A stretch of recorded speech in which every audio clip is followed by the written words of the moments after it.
Hello friends, मैं सुनील धवन स्वागत करता हूं आपके अपने YouTube channel Dhawan study point के अंदर। दोस्तों, जैसा कि आपको पता है, आपका एसएससी सीजीएल 2019 का एग्ज़ाम जो है प्री आपका हो चुका है और अब आपका मेंस आने वाला है। मात्र आपके 25 दिन अभी बाकी हैं। तो थंबनेल में आप लोग देख के पहचान गए होंगे कि आज यहाँ पर मैं आपके लिए क्या बात लेकर आया हूँ, कौन सा टॉपिक लेकर आया हूँ आपके लिए। तो आज हम कोई टॉपिक नहीं है हमारा, आज मैं आपको सिर्फ डिस्कस करने आए हैं कि लास्ट 25 दिन के अंदर हम लोग हमारे स्कोर को कैसे बूस्टअप करें, कैसे हम लोग मॉक टेस्ट के अंदर अगर आपके जो मार्क्स हैं 150, 140, 160 या 170 तक अटक रहे हैं, तो अब आप लास्ट टाइम में आप अपने स्कोर को 195 तक कैसे ले जा सकते हो। दोस्तों देखिए, मैं आपसे सीधी सी बात एक बोलता हूँ, जिस बंदे को इस चीज़ का एक्सपीरियंस होता है ना, एक खुद जो स्टूडेंट रहा होता है उसको ये भली बात ही पता होता है कि मैंने कैसे इंप्रूव किया और आगे आपको कैसे इंप्रूव करवाना है। तो ये मैं आपको अच्छी तरीके से आपको समझा सकता हूँ, ऐसा मुझे लगता है। क्योंकि टीचर का काम होता है सिर्फ पढ़ाना और वो सारे टॉपिक पढ़ाता है, सिर्फ उसका पढ़ाना काम होता है। एक मॉक टेस्ट देना और एक क्लासरूम में पढ़ाना, दोनों में बहुत ज़मीन आसमान का फ़र्क होता है। क्योंकि मॉक देते टाइम में आपके टाइम में थोड़ी सी आपकी टाइम का प्रेशर रहता है आपके पास, क्वेश्चन का प्रेशर रहता है, साथ में आपको ये रहता है कि ये क्वेश्चन छूट नहीं जाए। मतलब इतना सारा माइंड में वैसे ही प्रेशर रहता है, एग्जाम हॉल का प्रेशर रहता है। तो उस टाइम में आप लोग कितने क्वेश्चन अटेम्प्ट कर पाते हो, वही आपको सिलेक्शन दिलवाता है।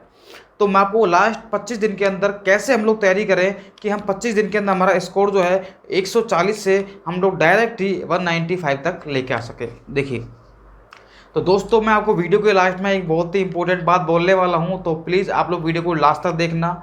और जिसने अभी तक चैनल को सब्सक्राइब नहीं किया तो आप लोग चैनल को सब्सक्राइब कर लेना और लाइक तो आप कर ही दिया करो, और आपको पसंद नहीं आती मेरी बातें तो आप डिसलाइक भी कर दिया करो। ठीक है, चलो देखते हैं हम लोग। तो मैथ की हम लोग बात करते हैं।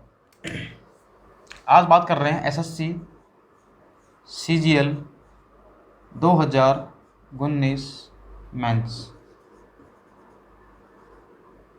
ठीक है, तो इसके अंदर आप जो मॉक टेस्ट देते हो उसमें जो आपके मार्क्स आते होंगे, मुझे पता है वो आपके 140, 150, 160 या 170, इस पर ही आपका स्कोर अटक जाता है यहाँ तक। ठीक है, थोड़ा सा कम इंटेलिजेंट लड़का होता है तो 140 पर रहता है, थोड़ा सा उसने अच्छा पढ़ लिया तो 150, और अच्छा 170, 180, इतना ही मार्क्स आपके रह जाते हैं। अब देखिए, आप क्या करते हो, आपने जैसे मॉक लगाए, आप क्या करते हो, आपने जैसे मॉक लगाए तो मॉक लगाने के बाद आप लोग अटेम्प्ट कितने करते हो, मैं आपको बता रहा हूँ एक बार। आपको जो अटेम्प्ट होते होंगे, जिसने अच्छी तैयारी की है, मैं उनकी बात नहीं कर रहा जिन्होंने तैयारी नहीं की है, मैं उनकी बात कर रहा हूँ जो लगातार अपनी बिल्कुल मेहनत से तैयारी करते आ रहे हैं, उनके लिए बात कर रहा हूँ मैं। तो अगर आपके अटैम्प्ट जो है वो 90 से 92 तक अगर आपके अटैम्प्ट हो रहे हैं, मुझे पता है क्योंकि मैं एक स्टूडेंट हूँ तो मुझे पता है इतने अटैम्प्ट आपके होने भी चाहिए। ठीक है, इतने आपके अटैम्प्ट हो रहे हैं 90 से 92 तक। अब क्या होता है, इसके अंदर आप लोग क्या करते हो, 5 से 6 क्वेश्चन तो आपके गलत हो जाते हैं, 5 से 6 क्वेश्चन तो क्या होते हैं आपके रॉन्ग हो जाते हैं। आप लोग खुद ही बताना क्या आपके साथ भी ऐसा ही होता है क्या। क्योंकि मैं एक स्टूडेंट हूँ, मैं ये करता था पहले, तो मेरे साथ भी ये गलती होती थी, और मैं आपको ये बताऊंगा कि ये गलती हम लोग कैसे सुधारें। इस गलती को सुधारने का मैं आपको बहुत अच्छा तरीका बताऊंगा। मैं आपसे पहले कर रहा हूँ, एक स्टूडेंट हूँ, आपको एक स्टूडेंट की तरह गाइड करूँगा, तो बिल्कुल आप लोग बने रहिए लास्ट तक। तो 5 से 6 क्वेश्चन हमारे गलत हो जाते हैं। तो देखिए, मार्क्स कितने आने चाहिए थे आपके, देखिए मार्क्स आने चाहिए थे आपके 180 से 184, लेकिन 5 से 6 आपके क्वेश्चन क्या हो गए, गलत हो गए। 5 से 6 मतलब हो गए आपके जो मार्क्स है वो कितने, देखिए 10 नंबर तो ये कट गए आपके। ठीक है, जो क्वेश्चन था, उसके अलावा 2.5 नंबर और कट गए आपके, यानी कि 12.5 नंबर क्या हो गए आपके, कम हो गए यहाँ से। यहाँ की बात करेंगे तो 6 दूनी 12 तो ये कम हो गए और 3 ये कम हो गए, यानी कि 15 नंबर यहाँ से कम हो गए आपके।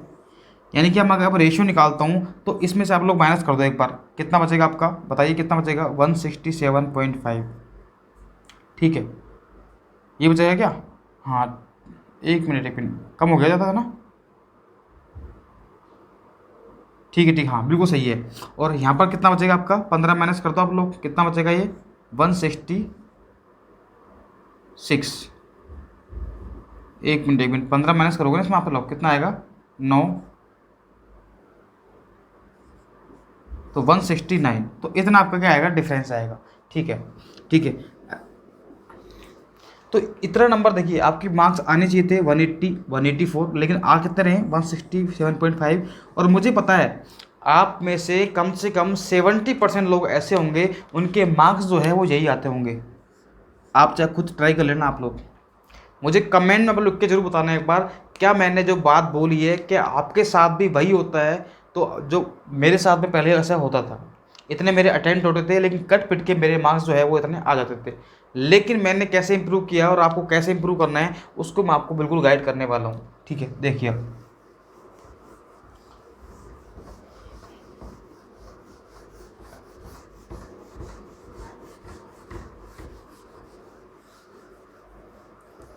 देखिए, तो हम बात करते हैं मैथ्स की। मैथ्स के अंदर हम लोग बिल्कुल को बूस्टअप करें। देखिए, आपको 3-4 चीज़ें मैं आपको बता रहा हूँ, अगर आपने वो कर ली तो मैं आपसे कह रहा हूँ, एक तो आपसे गलती नहीं होगी, एक आपकी स्पीड बढ़ेगी, दूसरा आपके एवरेज मार्क्स जो पहले आते थे वो हमेशा इंक्रीज होंगे, ये मेरी गारंटी है। ठीक है, आपने अगर ये तरीका अपना लिया, कुछ स्टूडेंट ऐसे होंगे, कुछ नहीं बहुत सारे होंगे जिन्होंने पहले ही अपना लिया होगा, लेकिन जिन्होंने नहीं अपनाया है वो जरूर अपनाना एक बार। देखिए, आपने कौन कौन से एग्जाम दे दिए अभी तक? एसएससी, CHSL 2018 और 2019 के जितने भी एग्ज़ाम हो गए वो। ठीक है, ठीक है, दोनों के की बात कर रहा हूँ मैं। एसएससी, एमटीएस को नहीं देखना आप लोग, एमटीएस का पेपर तो पता है कैसे आता है आपको, है ना। SSC CPO very very important, इसके तो डायरेक्ट ही क्वेश्चन उठ के आते हैं। एसएससी सीपीओ का जो पेपर आता है वो तो एक बार मेंस लेवल ही होता है वो पेपर। ठीक है, तो एक ये वाले हो गए आपके 2018 के अंदर जो सीपीओ हुआ था उसके क्वेश्चन। फिर एसएससी सीजीएल की बात करता हूँ तो सुनना, 17 वाले को भूल जाना, 17 वाला पैटर्न अलग था, वो आपको नहीं करना है। आपको सिर्फ और सिर्फ 2018 2019 इनके अब तक जितने भी प्री और मेंस हो गए हैं वो क्वेश्चन आपको इन दिनों के अंदर, 25 दिन के अंदर आपको कुछ भी नया नहीं पढ़ना है। मैं आपसे पहले ही कह रहा हूँ, कुछ भी आपको नया नहीं पढ़ना है, सिर्फ और सिर्फ आप लोग ये क्वेश्चन को, मेरे कहने पर आप लोग कम से कम इन क्वेश्चन को 3 बार कर लेना। अब आप पूछोगे सर हमने ये क्वेश्चन कर रखे हैं, लेकिन आपने कर रखे हैं, लेकिन मैं कह रहा हूँ इन क्वेश्चन को आप लोग कम से कम 3 बार कर लेना। क्यों कर लेना, मैं आपको बता रहा हूँ, आपके गलती होने का चांस। आप खुद एक चीज़ देखना, आपके जो मॉक टेस्ट देते हो उसके अंदर सबसे ज़्यादा गलत क्वेश्चन कौन से होते हैं? क्या कभी आपसे जो टफ क्वेश्चन होते हैं वो आपसे गलत होते हैं? नहीं होते। आपसे गलत सिर्फ वही क्वेश्चन होते हैं जो आपको आते हैं, और वो इतने आसान होते हैं कि आपसे जो अदर स्टूडेंट होगा जिसको मैथ थोड़ी कम आती है वो भी इसको कर देगा। क्योंकि टफ क्वेश्चन तो हम लोग करते ही नहीं, हम लोग छोड़ देते हैं। तो गलत हमारे जो क्वेश्चन होते हैं वो हमें वही होता है जो हमें आता है और बहुत ही आसान होता है, फिर भी गलत होता है। क्यों? उसके 2 रीज़न हैं। एक तो हम लोग क्या करते हैं, घबरा जाते हैं एग्जाम के अंदर। क्यों घबराते हैं? क्योंकि हमारे पास टाइम का प्रेशर रहता है। क्या रहता है? टाइम का प्रेशर। और टाइम का प्रेशर क्यों रहता है? क्योंकि हमारी जो कैलकुलेशन है वो थोड़ी सी कहीं ना कहीं वहाँ पर गड़बड़ा जाती है। और क्यों गड़बड़ा जाती है? क्योंकि हमारे पास सपोज करिए कोई भी क्वेश्चन आता है, अगर उसका पैटर्न हमारे दिमाग में फिक्स होगा पहले से ही, तो मैं आपसे पहले कह रहा हूँ वो पैटर्न जो है आपके दिमाग में फिक्स है कि ऐसा क्वेश्चन हमने किया हुआ है पहले, तो वो क्वेश्चन आप गलती नहीं करोगे। ये मेरी गारंटी है, मेरा खुद का एक्सपीरियंस है। जो क्वेश्चन आपने पहले कर रखा है आप उस पैटर्न पे गलती नहीं करोगे, वैल्यू चेंज होगी तो भी आप लोग गलती नहीं करोगे। जब एक क्वेश्चन बहुत सिंपल है लेकिन वो नए पैटर्न का है, आपको उसमें टाइम भी लगेगा, उसमें गलती होने के चांस भी रहेंगे। इसीलिए मैं कह रहा हूँ कि कम से कम 18, 19 और CGL CPO और इसके जो पेपर है आपके, तीनों के तीनों पेपर को आपको कम से कम 3 बार अगर आपने कर लिया तो आपको जो TCS का जो पैटर्न है वो आपके दिमाग में बस जाएगा। और मैं आपसे फिर एक बात कह रहा हूँ कि TCS जो है, इसका जो पेपर आता है TCS का, कम से कम आपका मान लीजिए 80% जो होता है वो रिपीट होता है। 80% क्वेश्चन जो होते हैं वो क्या होते हैं आपके, रिपीट होते हैं। किसके? CGL के, CPO के और CHSL के। अगर आपने ये 3 बार इन चीज़ों को दोहरा लिया, रिवीजन कर लिया, तो मैं कह रहा हूँ ये जो गलती करते हो आप लोग 4 से 5 वाले क्वेश्चन, 4 से जो 5 क्वेश्चन आप लोग गलत करते हो, रॉन्ग करते हो, ये गलती आपसे नहीं हो गई। क्या आप लोग समझ पा रहे हो? क्या जो चीज़ मैं आपको समझा रहा हूँ, बताइए आप लोग, क्या ऐसी गलती आपके साथ में होती है? और अगर आप होती है तो क्या आप लोग इस पैटर्न को अपनाने से क्या आपके फ़र्क आएगा या नहीं आएगा? ये तो आप लोग खुद ही, जब आप चेक करोगे, इन क्वेश्चन को सोल्व करोगे 3 बार आप लोग, फिर आप लोग खुद ही चेक कर लेना। और होता क्या है, हम लोग क्या करते हैं, सपोज करिए आपके 100 क्वेश्चन होते हैं, सपोज क्या करें होते ही हैं 100 क्वेश्चन है ना, 100 क्वेश्चन में से आप मान के चलिए कि 85 क्वेश्चन तो वो मतलब एक तरह से इजी टू क्या होते हैं, मॉडरेट होते हैं, क्या होते हैं, इजी टू मॉडरेट होते हैं। 15 क्वेश्चन जो होते हैं वो थोड़े न्यू टाइप के होते हैं, एक अच्छे टाइप के होते हैं। ऐसा नहीं है कि इनमें 15 ही सारे के सारे क्या हो, टफ हो। अगर आपने इन 85 क्वेश्चन, मैंने आपसे कहा जिसमें से 80% तो क्या होते हैं, रिपीट होते हैं, अगर आपने 85 क्वेश्चन को बिल्कुल कम टाइम में आप लोगों ने कर लिया, सपोज करो आपने इनको 80 मिनट में कर लिया, 85 क्वेश्चन को आपने 80 मिनट में कर लिया और हो जाएंगे अगर आपकी प्रैक्टिस है तो। मैं आपसे पहले कह रहा हूँ, अगर आपने कैलकुलेशन पे काम किया है, आपने इनको 3 बार रिवीजन किया है, तो 80 मिनट में आपके ये 85 क्वेश्चन हो जाएंगे। बाकी की जो 15 क्वेश्चन बचेंगे, आपके 15 जो क्वेश्चन बचेंगे वो आप लोग आराम से 40 मिनट में आप लोग कर पाओगे, अगर वो क्वेश्चन टफ है भी तो।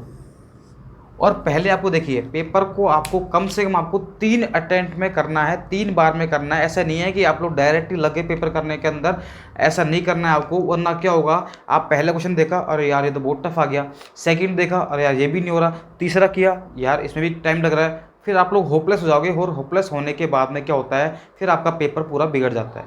तो ऐसा हो सकता है कि लगातार आपके 5 क्वेश्चन ऐसे आएँ जो आपसे नहीं हो। सीजीएल मेंस की मैं बात कर रहा हूँ, बिल्कुल गौर से ध्यान सुनना इस बात को। लगातार ऐसा हो सकता है कि आपके लगातार 5 क्वेश्चन आपके नहीं हो, तो आपको घबराना नहीं है। हो सकता है उसके बाद बहुत आसान क्वेश्चन हो सकता है लगातार ही 10 क्वेश्चन ऐसे हों जिसमें आपकी कैलकुलेशन हो और आपको टाइम लग रहा हो, तो आप लोग घबरा जाओ। आपको घबराना नहीं है। अगर आप वो 10 क्वेश्चन स्टार्टिंग में टफ है ना, तो अगले जो क्वेश्चन आने वाले हैं वो बहुत आसान आने वाले हैं, ये आप लोग सोच लेना पहले।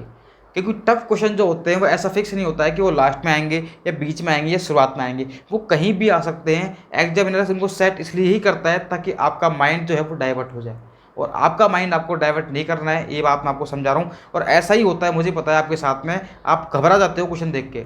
तो आपको पेपर अटेम्प्ट कैसे करना है, आपको पेपर अटेम्प्ट ऐसे करना है कि आपको कम से कम आपको स्टार्टिंग में फर्स्ट टाइम में आपको 50 क्वेश्चन तो ऐसे होने चाहिए जो आपके माइंड में बिल्कुल सेट होने चाहिए। बिल्कुल आप लोगों को सिर्फ देखा, इसमें 50 में से भी 30 क्वेश्चन तो ऐसे होंगे जो आपको मुश्किल से आपको 10 से 15 सेकंड लगेंगे। उसके अलावा 20 क्वेश्चन ऐसे होंगे जिनमें आपको 40-50 सेकंड लग जाएंगी, ठीक है। और बाकी के फिर जो क्वेश्चन बचेंगे आगे के, वो आप लोग बाद में सेकंड ट्रायल में करेंगे। जो थोड़ा सा जिनकी स्टेप 2 या 3 स्टेप में हो रहा था क्वेश्चन, उसको हम लोग सेकंड ट्रायल में करेंगे। और फिर जो क्वेश्चन बच जाएंगे आपके, जैसे मैं बताया 15 क्वेश्चन, उनको करेंगे हम लोग थर्ड स्टेप के अंदर। ऐसे अगर आप पेपर करोगे तो मैं आपसे पहले कह रहा हूँ, आपको 195 लाने से कोई नहीं रोक पाएगा, ये मेरी गारंटी है। तो आप लोग को बताइए कि आपको ये बात समझ में आ रही है या नहीं आ रही है, बताइए आप लोग फटाफट से। और वीडियो में आप लोग कमेंट करके बताना इसमें आपको कौन सा बेस्ट पार्ट लगा, जो मैंने आपको बताया है, ये मेथड आपको क्या आपको पसंद आया या नहीं आया। ये भी आप लोग अप्लाई करके फिर आप लोग कमेंट करना कि सर हाँ वास्तव में इसका बहुत इफेक्टिव पड़ा, मुझे बहुत मेरे काम आया तरीका और मेरे मार्क्स में इंक्रीज हुआ है। तो आप लोग जब भी आप लोग टेस्ट दो, फिर आप लोग खुद चेक करना एक बार, तो 3 बार मेरे कहने पर आप लोग 3 बार कर लेना। मैं ज़्यादा नहीं कह रहा, सिर्फ 3 बार तो रिवीजन कर लेना आप लोग इन चीज़ों का, ठीक है। इन चीज़ों का आप लोग 3 बार तो आप लोग रिवीजन कर लेना इन चीज़ों का, ठीक है दोस्तों। अब मैं आपको लास्ट में एक चीज़ और बताने जा रहा हूँ, जो कि मैंने आपसे शुरुआत स्टार्टिंग में कहा था कि मैं आपको एक इम्पोर्टेंट बात बताऊँगा। तो वो बात क्या है, देखिए कल 11:30 बजे, सुन लीजिए एक बार आप लोग, बिल्कुल सभी लोग सुन लीजिए एक बार। कल 11:30 बजे मैं लाइव आऊँगा 11:30 पर, 11:30 पर मैं लाइव आऊँगा। और यहाँ पर आपके जितने भी डॉक्यूमेंट वेरिएशन से डाउट है, आपके डीवी से रिलेटेड जो भी आपके डाउट हैं, वो आप मुझसे पूछ सकते हो।